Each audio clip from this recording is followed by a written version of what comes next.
Disneyland is all about its themed lands, but did you ever feel that an attraction was just in the wrong place?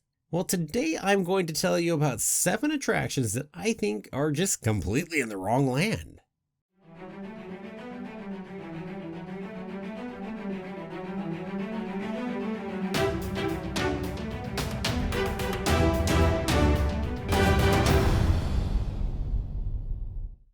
Well, hello there, and welcome back to Freeform Disney. I'm Jeremy, and today it's another video about Disneyland.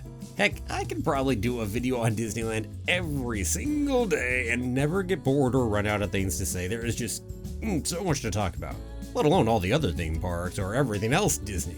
Dang. Well, anyway, what about today's topic? Is this something you've thought about before? Is it like a splinter in the mind's eye for you? I'll admit, it never bugs me when I'm actually at Disneyland in the parks, but I have certainly thought about it when I'm not there. Well, hey, here we go. Here are those 7 attractions that are in the wrong land. First off, Autopia. Autopia is so not Tomorrowland as it stands currently. Heck, we've got gas-guzzling cars that smell, that are, heck, 50s looking cars seems to be more what it's based on. This is supposed to be Tomorrowland, and heck, this is 2020. And yet you've got a thing that seems to be like 70 years old? Sure as heck doesn't belong to Tomorrowland. Now, Main Street USA may be themed more 1910-ish, but heck, Autopia is closer to being in Main Street USA. It's only 40 years off instead of 70. So, I don't know, I guess that's where I'd put it, but it certainly doesn't belong in Tomorrowland. I think we can agree on that. Yeah. Oof, what a mess. I mean, if you want to make it fit in Tomorrowland, sure, the talk about electric cars would help, but it still wouldn't be there. That would be more like Todayland rather than Tomorrowland. If you also were to make all the pavement into solar panels, and maybe we had them be smart cars so we didn't have that little track in the center, so they had some crash detection systems in them and all kinds of other things. I mean, if you did a bunch of other pieces there, then sure, we could still have a car track that would be Tomorrowland. At least for a little while until that becomes Todayland as well. Always a part of the problem with Tomorrowland too, I grant. But anyway, that one definitely does not fit in Tomorrowland currently. Okay, my second one. Now this might be more controversial. Pirates of the Caribbean. Pirates of the Caribbean is actually in New Orleans Square. And yes, I know we go through the Louisiana Bayou up at the top part before we get to the main part of the ride. I grant that. But even so, it should be in its neighboring land, Adventureland. That is so much more what Pirates of the Caribbean is. It's a grand adventure. What can you do, right? I'm not super annoyed that it's over New Orleans Square or anything, because we do at least thematically fit it in a little bit with that Louisiana Bayou section. But yeah, it's an adventure, a great pirate adventure. Yeah, moving right along. What is up next? The Finding Nemo Submarine Voyage, which is another Tomorrowland attraction. Well, be honest with me here. What about it is tomorrow? Do we not have submarines? Have we not had submarines for decades? Is this somehow some super duper advanced submarine? No, it really isn't. There is nothing about that submarine voyage that makes me think of the future. It is more yesterday than it is tomorrow. Now, where would it fit?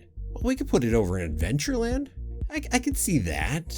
Submarine voyage, kind of like Jungle Cruise, same kind of idea, so we're adventuring. Maybe that fits even better for 20,000 Leagues Under the Sea, I grant, but even here it would seem to fit.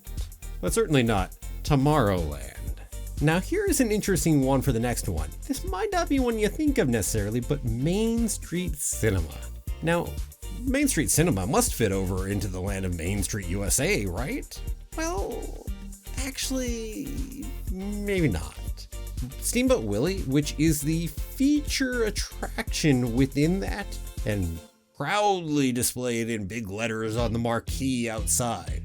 Well, Steamboat Willie didn't come out till 1928. And Main Street USA is either turn of the century to around 1910-ish, somewhere in that time frame, which means it doesn't actually fit there. It's too modern, actually, for Main Street USA. Where would it actually be better to have the Main Street Cinema fit in? Well, we might not call it Main Street Cinema. Maybe we'd call it Toontown Cinema, for instance. Because we have a place for the cartoons and Mickey and everything else. So there you go, actually.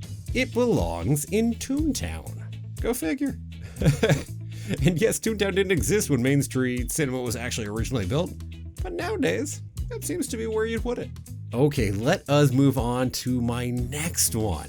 Now this is a giant attraction everybody loves, or loves to hate in certain cases for some people, and that is It's a Small World. Now, It's a Small World is in Fantasyland right now. But I gotta ask you, exactly why is it Fantasyland? In fact, this whole idea of going through all these different cultures and nations, to be honest, the land it would most fit is actually taken over to Disney World, and it belongs over in Epcot's World Showcase. That's actually where it fits. But aside from that, let's put it somewhere else in Disneyland. You know where I'd actually put it? I would actually put it over in Tomorrowland.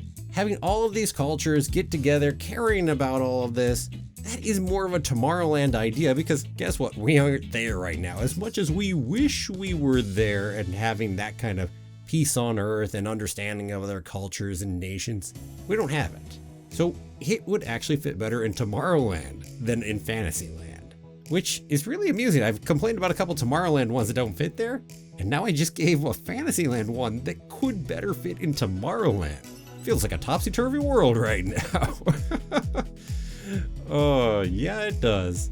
And for bonus points, an interesting little side note. It's a Small World was originally developed for the World's Fair, which often has a lot of futuristic ideas or looking forward to the future. And funny enough, this idea still is futuristic. It still is a hopeful future to have all of us gathering together, getting along, really admitting that it is a small world after all. So yeah, it should be in Tomorrowland. Go figure. Okay, next up. This one's an interesting one. This is Davy Crockett's Explorer Canoes. Now, weirdly enough, it's actually in Critter Country. You would never think that. You would have just assumed that it was actually in Frontierland because it's over neighboring it. But just look on a map of Disneyland. It's very clearly noted as being in Critter Country. Why? Because of where Splash Mountain starts up, it's considered that way. Which, who knows, once they retheme Splash Mountain over to Princess and the Frog, and if they turn that whole thing into New Orleans Square, I guess Davy Crockett's Explorer Canoes might then be considered to be in New Orleans Square, which wouldn't really fit either, although maybe a little better in Critter Country, I suppose. Really, I think we should just extend the brown on the map and just call it Frontierland and say, yes, Davy Crockett's Explorer Canoes are in Frontierland. Maybe there's another reason behind it. Maybe there's some managerial behind the scenes stuff that works a little better for them that way, putting over in Critter Country too. But certainly it doesn't make sense. I mean, if you retheme Davy Crockett's Canoes, you could do it. Now it's some critter that's leading the canoe exploration. Hell, it's Rabbit from Winnie the Pooh. Rabbit's gonna be your tour guide and have you go ahead and tour the rivers or something. I don't know. You can find a way to do it, but certainly it doesn't belong there as it is. Just a weird holdover, not a holdover, just a weird thing that came about from the development of Splash Mountain and creating Critter Country in the first place, because originally it probably was considered to be Frontierland, as it, well, belongs in the first place. And hey, that is 6 of the 7. I do have one more attraction. Now, you might have thought of it. Think about the big attraction, super tall. You can see it from almost anywhere. Guess what it is? Matterhorn Bobsleds. Yeah, the Matterhorn itself. It is in Fantasyland right now. But really, there's nothing hugely fantasy about that ride. I guess yes, you can say, hey look, it's got a Yeti in it. You're pushing here to say that it's got a Yeti in it, therefore it's Fantasyland. If that was like a major story element, maybe we could work it that way. But it would have to have a pretty good retheme to really fit in Fantasyland. It's really an Adventureland ride. We are going up a mountain and bobsledding down it. And yeah, getting away from a Yeti while we're at it. That's actually what it is. Now, admittedly, just like a couple of the other things over in that neck of the woods, Adventureland is on the wrong side of the park, and that would make this a little tricky. I guess it would be Adventureland West and Adventureland East. We'd just shove the Matterhorn bobsleds, we'd take Autopia. We could put Autopia in there. That could be an Adventureland ride. Change it a little bit. Get the submarines in there. Man, I can see Adventureland for me looks like it's just expanding in a big way, huh? Well, aside from that, I think Matterhorn Bobsleds definitely is not a Fantasyland ride. It just does not fit, as much as I might call the theme a little messy in Fantasyland when it really comes down to it. Although, let's not get in there. That is a whole giant can of worms, and I'm gonna need a whole separate video to talk about the theming issues of Fantasyland. Actually, sounds like a good idea. I think I'll do that sometime. Well, anyway, there you have it. 7 attractions that are just plain in the wrong land at Disneyland. But what do you do about that? Especially when geographically you can't fit them in the land they belong in, right? Which is true for most of those right there. Although, something like Small World, you could go ahead and call it Tomorrowland. You could just extend it up that way. Aesthetically, I can understand why people from the outside might have a little issue calling that Tomorrowland. It doesn't have the Tomorrowland aesthetic. Even if the theme is a little more that way. But heck, David Crockett's Explorer Canoes, that's an easy fix. We could just call it Frontierland and be done. But yeah, the others. I don't know, maybe you should just re-theme Matterhorn Bobsleds a bit to make it fit Fantasyland. Certainly you could re-theme Autopia or rework the ride to make it fit, or the submarines, etc. So some of those probably need to go that way rather than having an Adventureland East or something weird like that. But anyway, interesting stuff. Maybe you've thought about all of this too, maybe you haven't. Well, anyway, for now, well, what about you? What do you think? Are there any attractions in the wrong land at Disneyland that I missed? Or do you really disagree with me on one of the ones that I picked? Go ahead, let me know down below in the comments what you think. And thank you for watching. If you liked the video, please help me out. Give it a like, a share, and don't forget to subscribe. I'll see you back here tomorrow for another new episode of Freeform Disney. Have a magical day, and may the force be with you always.